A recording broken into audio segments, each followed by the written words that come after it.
fellas, I'm here to show you a bit of a review on single digit multiplication, and I promise I will get better at writing within the screen. As you can see, that's a little bit cut off there, but you get the point.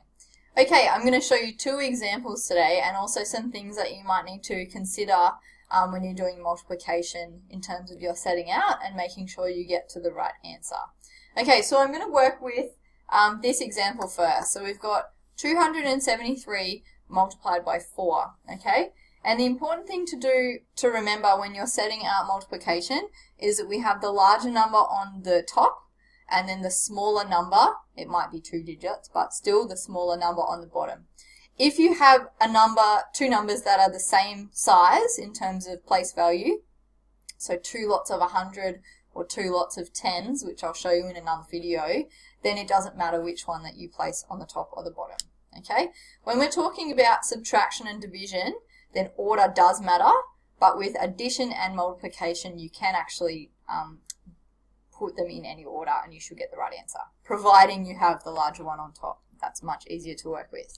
Okay, so just a quick recap. When we have a single digit on the bottom, we're going to multiply the 4 and the 3 together, and then the 4 and the 7, so we're working along our place value, 1s, 10s, and then the 4 and the 2. So 1s and 10s and 100s, okay, and we might need to add some numbers in the process as well. Before you start multiplying, I think it's really important to estimate your answer. So you don't have to write it down, but you can need to have it in your head so you make sure you're at least in the ballpark with your answer. And it's a quick way to work out whether you might be wrong or right by checking, providing you have your estimate correct, sorry. Okay, so the way to estimate, the easiest and fastest way is just to round the numbers. They don't have to be super detailed roundings. Here I'm just going to round this to the nearest 100, so 300, okay? And then I would think, well, 4 times 300, 300 times 4, okay? 4 times 3 is 12, and then I add my 2 zeros. So my answer should be close to 1,200 in this case. So we'll find out. Okay, so we're going to do 4 times 3. So 4 times 3 is 12. So I place my 2 down here, okay? And I carry my 1 across. And to make sure you do the right thing with that 1, you're putting a plus sign and the 1 as well. Okay? So I put my 1s down and I carry my 10s over to the next 10s column. 4 times 7 is 28, plus my 1 is 29. So again, when it goes over to the 10s, I'm going to put my 1s down here, which is my 9s. And then up here, I'm going to add the 2. 29, okay?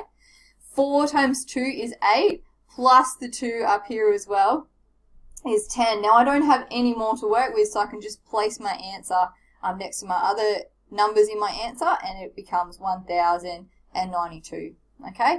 Really important that you put that plus sign up there. I often see boys who don't put that plus sign, like multiply their answer or do something other weird thing with the numbers up here. So just take the extra half a second to put the plus, and that will remind you to do that correctly.